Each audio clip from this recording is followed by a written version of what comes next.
So அதை தொடர்ந்து என்ன விஷயம்னு பார்த்தோம்னா, நம்ம எல்லாமே ரொம்பவே எதிர்பார்த்துக்கிற ஒரு விஷயம் தான் புதுப்பேட்டை 2 அப்டேட் எப்போ வரும். ஸோ செல்வராகவன் இயக்கத்தில் வந்த படம் தான் புதுப்பேட்டை. செல்வராகவன் தனுஷ் நடிச்சு வெளியான படம் தான் புதுப்பேட்டை. இந்த படத்தோட 2வது பாகம் வந்து எப்போ வரும்னு வந்து மக்களிடையே வந்து ரொம்ப ஒரு கேள்வியாவே இருந்துச்சு.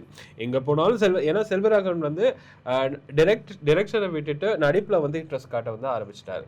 ஸோ புதுப்பேட்டை 2 வந்து வராது அப்படின்ற மக்கள் வந்து நினைச்சிட்டு இருந்தாங்க.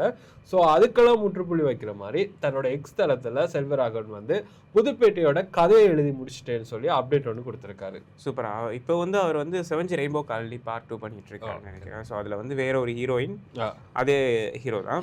பட் எப்படி இருக்க போகுதுன்னு தெரியல. இது நெஞ்சம் மறப்பது இல்லை மாதிரி பேய் படத்தை எடுத்துட்டு வரோ தெரியல. சரி பாப்பா என்ன மாதிரி அந்த நாஸ்டாலஜிக் அந்த டைரக்டர் நமக்கு திரும்ப வேணும், இந்த பழைய யுவன் வேணும் அப்படிங்கிற மாதிரி. சில படங்கள் வந்து அப்படித்தானே. இப்போ நம்ம வந்து பார்ட் 1 வந்து ரொம்பவே வியப்பா பார்த்த படங்கள் வந்து பார்ட் 2 என்னடா இப்படி வந்துருச்சு அப்படின்னு யோசிக்கிற அளவு நிறைய படங்கள் வந்துருச்சு.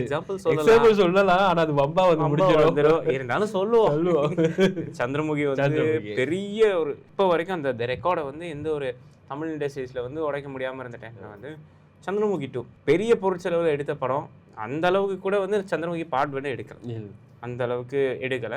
பார்ட் 2 வந்து ஸ்க்ரீன் பிளே வைஸ் வந்து ரொம்ப சொதப்பிட்டாங்க. ஏன்னா வந்து தெலுங்குல வந்து நாகவல்லி அப்படின்னு சொல்லிட்டு ஒரு படத்தை வந்து தான் எடுத்திருந்தாங்க.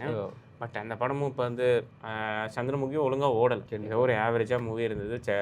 சவுண்டெல்லாம் ஒரு மாதிரி பேன் இருந்துச்சு. அது பிறகு அதோட அது ஓகேவாயிடுச்சு.